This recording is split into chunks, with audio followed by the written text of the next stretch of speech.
So welcome everyone this afternoon.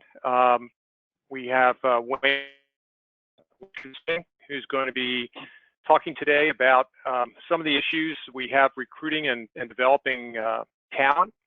And we've had Wayne make presentations before. Just so if there's any questions, it might be easier for you to call in and over the phone, you might be able to hear better. There's a chat box over on your right. If you have a question or something, it's best to ask it through the chat box. You just type in your question, and I'll be watching that to make sure that Wayne is alerted to any questions. So with that, Wayne, I'll turn it over to you. Thank you, John. Good afternoon, everybody, and thank you for joining us. Topic that we're going to talk about this afternoon is moving in the direction of some sort of a solution to what we, I think, all refer to as the industry's talent. I'm going to start with a quote from one of my favorite people. Hi, Rod. The guy by the name of Eli Goldratt, and Eli is a PhD. He's an author. He's written several books that I've read. Okay. And I've got a quote here that essentially summarizes. Uh, We'll get it tomorrow morning, sometime, or tomorrow during the day. Hang on a second. We have somebody that's kind of talking on another phone. You could mute your phones. That'd be great. Okay. So. No, that'll be fine. Okay. All right. Well, I'm Okay, going that'll be good. Hey, do you want us to run all this talk, or do you want me to hold off on it? just We're hearing somebody else through the call, so I mean, if you could mute your phone, I would appreciate it. All right, go ahead, try it again, Wayne. Okay. okay. Okay. I'll run it all for you right away. We'll get it done. We'll get it done for you right away. Okay. Sorry about that. Okay. Okay. Well, maybe we'll make it now. I'm going to start with a quote from one of my favorite authors, and this guy's name is Eli Goldratt. Some of you may have heard of him. He wrote a book called The Goal that has been an international bestseller probably 30 years. And I won't read it to you, but the essence of his quote is that that'd be great. Thank you, Ryan. He believes that people are born with enough brain power to succeed. But most of us have trouble applying that brain power effectively because of the fact that we tend to overthink or overcomplicate reality. He states that at the bottom there, says the biggest obstacle is that people grasp reality as complex when actually it is surprisingly simple. So that's the tone we're going to start with. There's no doubt there's a talent crisis in the industry. The boomers are retiring. Gen X, which was the smallest generational cohort in the industry in the last close to 100 years, have left as the industry has shrunk in the last 10 or 12 years. There aren't, as I said, there weren't as many to begin with. Demand for new employees within the industry today exceeds the supply. And we have issues with attracting Generation Y and Generation Z. And I'm going to basically say I'm not so sure that our issue is really attracting these people. I'm just not sure as an industry that we know how to be attractive. And so we'll talk a little bit about that. And the upshot of the talent crisis is that the industry has shrunk, but demand is now exceeding supply of people. And it seems we're having a hard time hiring anybody who's younger than 40 years old. And the boomers and the Xers are rapidly or well beyond that. And We're going to have to come up with a strategy for dealing with that effectively. Things we want to talk about today. I want to start by talking about the retention of employees. I think that's at the core of being better able to attract and retain new employees, the Gen Ys and Zs. We're going to talk a little bit about the process of attracting those younger generations. It is a little simpler than you might think. It just, you have to work at it.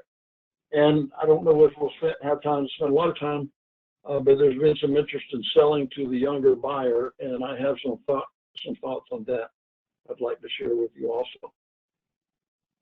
Let's talk about the demographics of these generations. The Gen Xers are between the edges of 43 and 57. That's older than I thought they were, but after I thought about it, it's about right. I'm a boomer, and I'm a relatively early boomer, so when I did all the math, this all made sense to me. Gen Xers have tended to be very financially pinched. They found themselves in a trap of not being able to keep up with the boomers, and they got hit really hard by the corporate downsizing phase that American industry went through back in the 70s and 80s. The Ys, something I think is really important to know about them is that they are carrying more debt than any generation in history. It happens that most of it is student debt, but they are debt-ridden.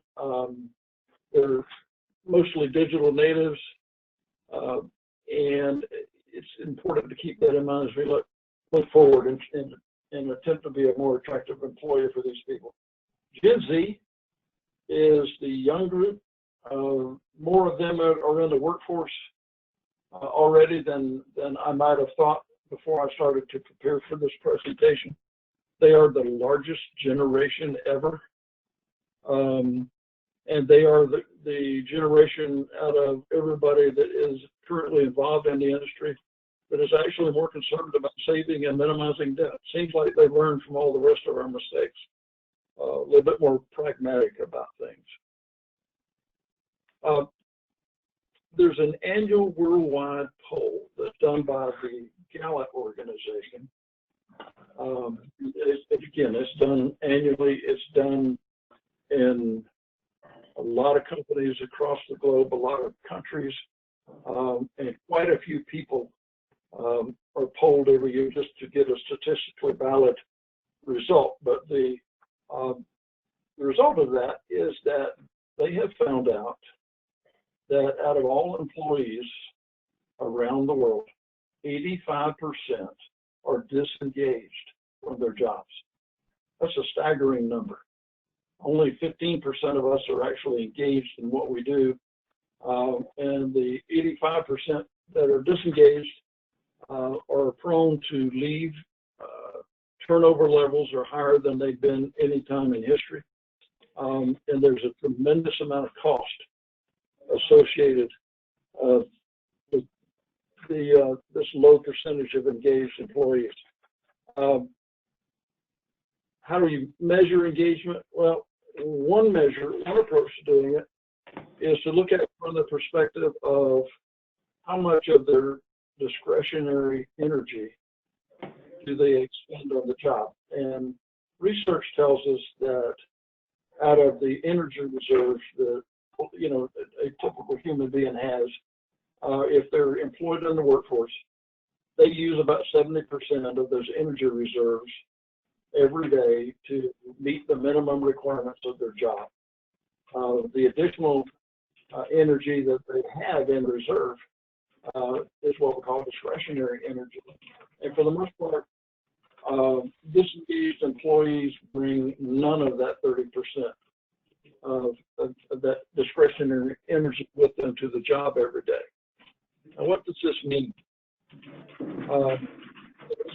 Here that we're similar to everybody else. I don't know how we would justify that we're not like everybody else in terms of having a very high percentage of disengaged employees, but the impact from the high percentage of disengaged employees who, invest practically none of their discretionary energy into their jobs, is that, and there's a lot of ways to look at this, and the simplest way I think to look at it is, if you had 10 employees and they're disengaged, if you look at the amount of discretionary energy that's available from those 10 employees, there's another roughly 2.5 people worth of work those 10 people could do if they were engaged,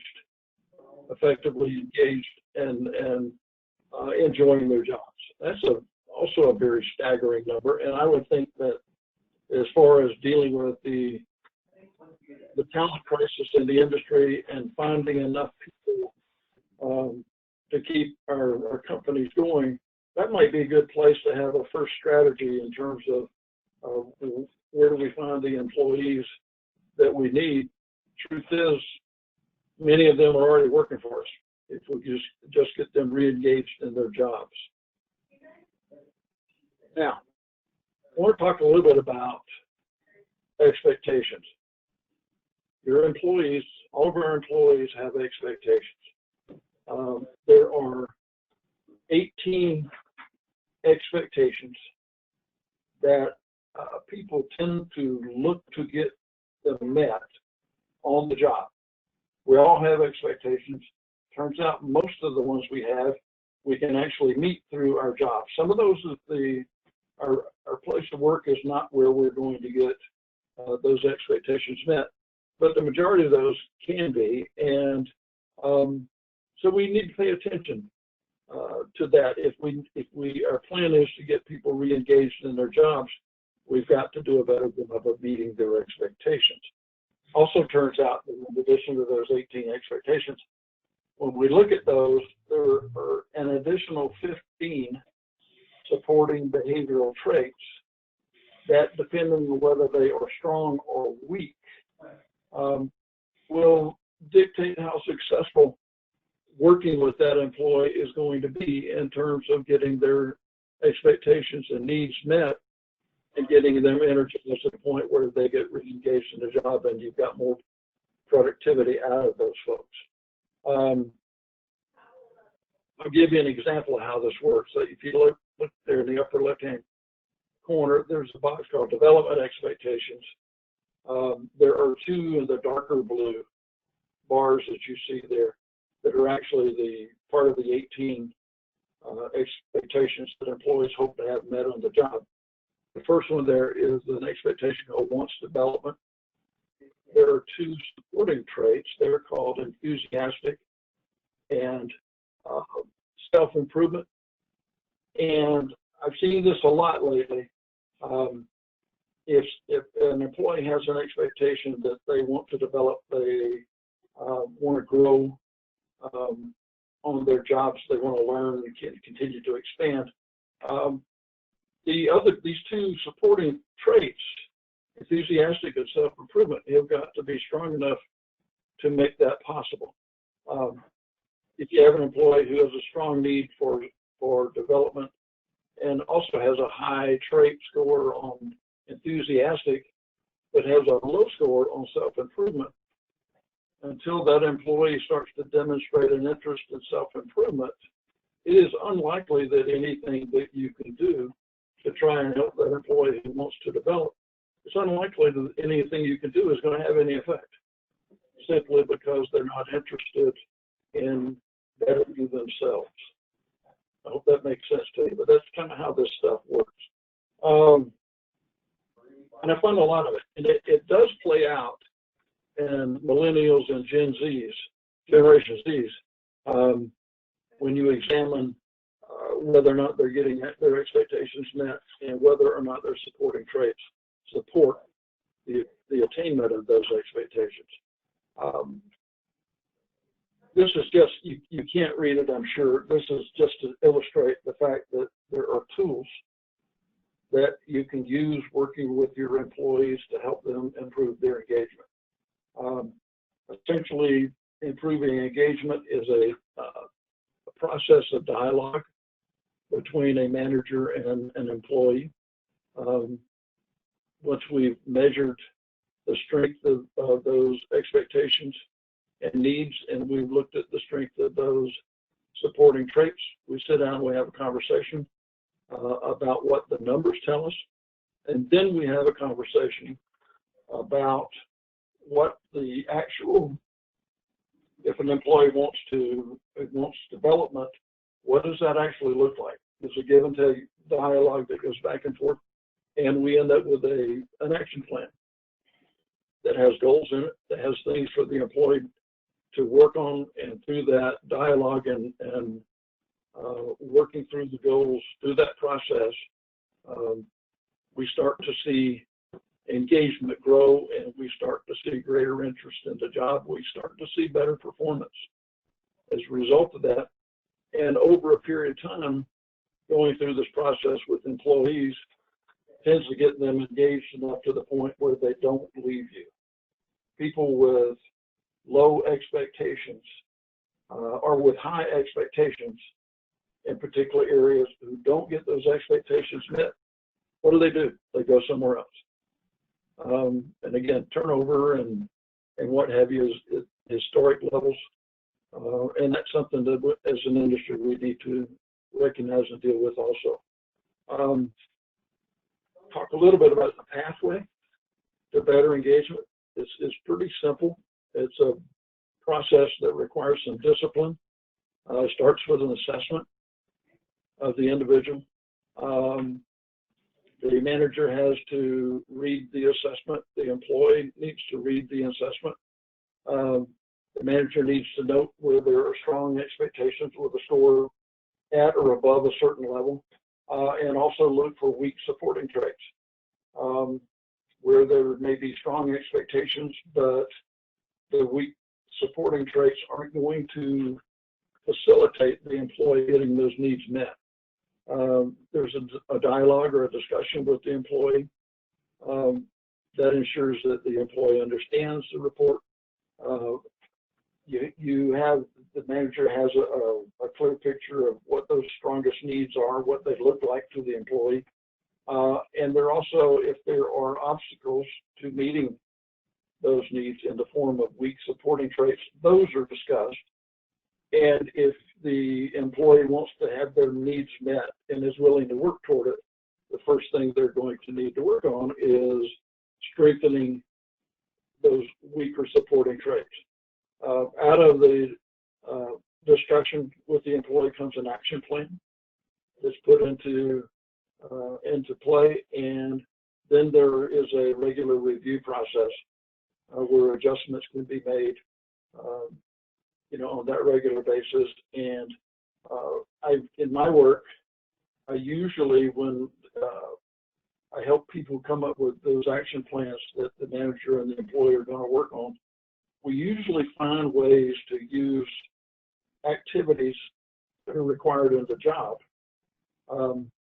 to work on that employee's strong needs and overcome obstacles. It just works better if somebody wants to, again, advance and grow, give them some things that will produce something important to the job, and have them use that in the process of developing themselves. The second thing is that it's important to work toward putting people in jobs they are likely to enjoy. And if at the outset you determine that they're not likely to enjoy the job because of behavioral traits, other behavioral factors that just don't suit or work well with good performance on the job, if you know that, then you can work together to improve those. And over time, you'll find out that performance will improve and enjoyment will improve actually before the performance will. There's research that basically says that any employee that enjoys at least 75% of all the tasks that are required in the doing of a job are 3 times more likely to succeed. in the job. That's a powerful statement if you think about it. If you enjoy 3/4 or more of what a job requires, the task that doing the job requires, if you enjoy that level and more, your odds of succeeding are 3 times higher. Speaks to, maybe the idea that it would be a really good idea to understand what our employees are good at from a behavioral standpoint, what they enjoy, and then match that up against the job, because it's a very powerful predictor of long-term success in that job. And just quickly, we all do skills training. And this is something, John, you mentioned this to me a week or 2 ago. But in a very simple little diagram here, in that left-hand box, you see hands-on skills training. We all do a lot of it. We're looking for improved performance. Parallel to that hands-on training, we've done some stuff with my clients that we will assess the job fit. In other words, we will assess that employee in terms of the behavioral factors, their strengths and weaknesses, and how well they match up to a template, if you will, for that particular job. And where we find traits and factors that aren't a good fit with the job template, the job profile, we will do what we call some structured trait development alongside that hands-on skills training. And it's pretty remarkable how much better the result is of the hands-on skills training, results in better performance. I wanted to throw that out there because it's something you might want to think about. I want to summarize here the retention process we've been talking about here. The current state is that we have very high turnover. We have difficulty attracting talent. The strategy that I'm putting forth this afternoon is that we create ways that make it possible for the employee to get their expectations met, that results in better engagement. We also invest in the process of figuring out what are the factors that will lead to higher job enjoyment, which is a very strong correlation with strong traits that dramatically increase the probability of success in that job, and you get better in performance if the enjoyment is raised.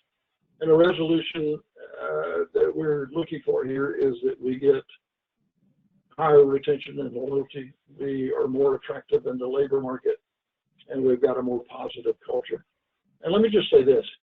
If you aren't meeting employees' needs, like it or not,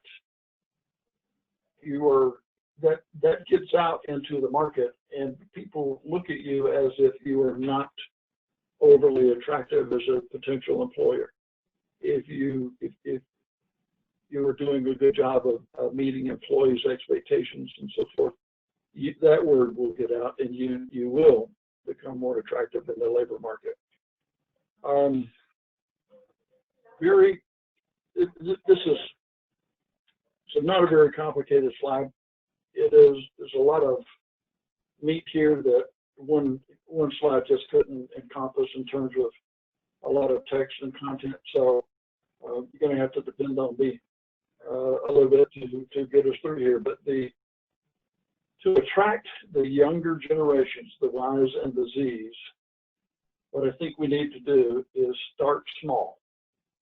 And what I mean by that is start with 1 to 3 Ys or Zs, or a combination of those, if you like.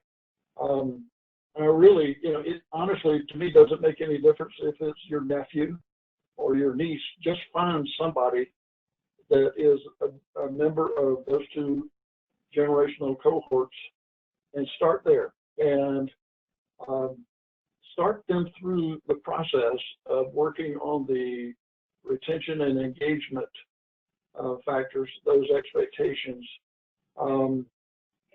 and also, working in to determine what jobs might be good fits for them, and if they want to pursue a job that maybe they aren't so well suited for to begin with, determine what they need to do from a trait development perspective and help them do that so that the odds of them becoming successful are much higher.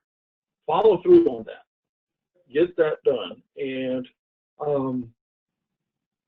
and then get them involved to help you find more of these two generations. Take them through the same process. As I said, they rinse and repeat. This is a repetitive cycle where you start small, you do the work to become good at meeting needs and matching people's behavioral traits to job profiles and so forth. And then you use that information to develop those people and to get them engaged, get them enjoying working in your company. There's another thing we're just looking, but they get them engaged, get them enjoying it, and let that work to your advantage. And then they love doing this anyway. Get them involved. Find out who they know that might be a good candidate to come to work in your company. It's kind of silly to, in my experience anyway, to spend a lot of money trying to market and promote yourself. When networking and referrals are networking and referrals has always been the best way to get a new customer. It's probably the best way to get a new employee. To give that some thought, I think that works. In parallel to that, it is important that you become visible to Gen Ys and Zs. A good thing to do is to find and develop a company presence on Facebook. As you hire these Gen Ys and Zs and take them through the expectation meeting process, do regular postings. They all follow each other on Facebook. Make sure that news is out there as you have successes in the hiring and onboarding and training and development of success process. Put that out there and let the people that they all know follow it. That helps you build some credibility in the market. Use texting and tweets when it's appropriate. That's how Gen Ys and Zs communicate. I mean, it's just that simple. That's how they communicate. I can't get them to return phone calls and answer emails any better than you can. So communicate with them using the technology and the methods that they use. And the last thing there is bring everyone along. And the reason that I say bring everyone along is simply this. One is, the first thing is that you're going to find a really good result if you do this process with the Ys and the Zs that you hire. You're also going to find that it's a really good result if you bring everybody else in your company along. Find out what their unmet expectations are. Have the dialogue. Come up with plans and goals for meeting those expectations. And use that to lift the overall performance of the company, like we were talking about a few minutes ago, where for every 10 employees, there's probably a potential 2.5 more that you don't have to hire if you just get the present group of employees more engaged than they are. And the last thing I think that's really important is that we tend to look at Gen Ys and Zs like they're from Mars. It's like everybody complains about, I don't understand what these millennials think. I don't know how they think. They don't work the way we did, all that kind of stuff. And in the process of doing all that, what we do is we stigmatize the Ys and the Zs, which kind of puts them out into, a group that's outside the mainstream. Resentment tends to build up. It becomes a reason why this group of employees will leave you as quickly as they do. Bring everybody along. It's a chance for you to build a better team. It's honestly a chance for you to strengthen the management and supervisory group in your company, because they have to do things to help these employees get their needs met. They have to do things they aren't used to doing, but they will be much better at the job if they do. I hope that makes sense. And the last thing I'm going to talk about real quick, because we're going to run out of time here just a second. Selling to Gen Y and Gen Z buyers, and this is John, this may be a subject of another webinar down the road if you want, because it's much broader and deeper than what we're going to touch on here. But there are three fundamentals that I think are really important that people on this call can think about doing. First thing is the communication area, and we touched on it in the last couple of slides. Gen Y and Z buyers, they text and they tweet. You can get them to use email. It's very difficult to get them to return phone calls. They won't call you. They will text you or email you. And it's just important to recognize that and adopt whatever communication methods those buyers are using. That's what you need to be doing. Don't bang your head against the wall. The second thing that I think is really important is the idea of matching. With Ys and Zs, they tend not to work as well if they are adjacent generations. In other words, a Z selling to a Y, or conversely a Y selling to a Z, is not as successful in my experience than if you were to take an X and match that up against a Z. That tends to work better, and I'm not sure why. I think it has to do with the fact that relationships between grandparents and grandkids is always better than parents and kids. I have found out in my experience, and it's a shame there's not a lot of boomers left in the industry, because boomers have, and again in my experience, have had a lot of success selling to millennial buyers once they recognized that they could use the the fact that there's a skipped generation there, and that for whatever the reason, Gen Ys tend to look at boomer salespeople much the same way they do their grandparents. So just think about that. And then the last thing that I will mention, that because like I said, we don't have a lot of time to dig deep on this one, but a really important thing for Gen Y and Gen Z buyers is to change the way that information goes in and out of your company. And what I mean by that is if you have set things up to where your salesperson is the primary conduit of information in and out of the company, that is not likely to work with the younger buyers, simply because they want answers now. And number two, they will quickly recognize somebody who is not technically competent enough to answer their questions when they need help, because they aren't, and they know they are not technically competent. So they're looking for expertise.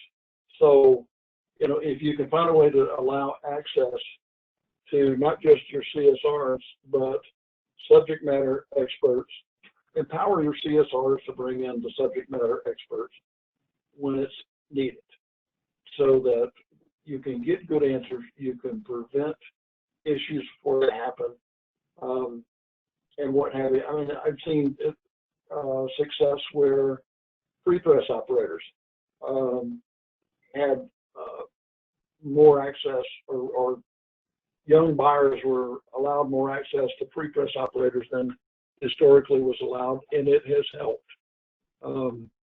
I've got a client that I work with that I scratch my head sometimes because this particular client takes the position that salespeople, and only salespeople, are responsible for everything that comes in terms of information and everything that goes out in terms of information. And it's a very difficult process. It slows things down.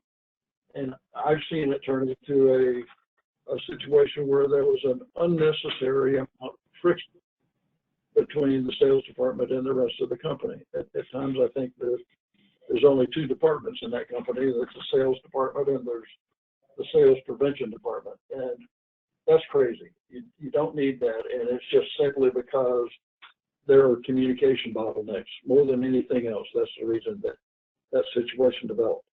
Anyway, we're kind of at the end of the road for the day. I hope all this has made sense to you. I welcome questions. I hope that I'll hear from some of you with some questions, and you know, and just in general, you know, if you're interested in learning more about expectations and engagement and that stuff, please give me a call, write me an email, or what have you. I'm here to help. And if anybody has any questions before we log off this afternoon, I'm happy to entertain them. So I'm confused. So you going down Friday to check that? No, I'm not going down. So that's what you canceled? Yeah. John, did you get any questions? Again, I think we're just hearing somebody else. Does anybody have any questions before we log off today?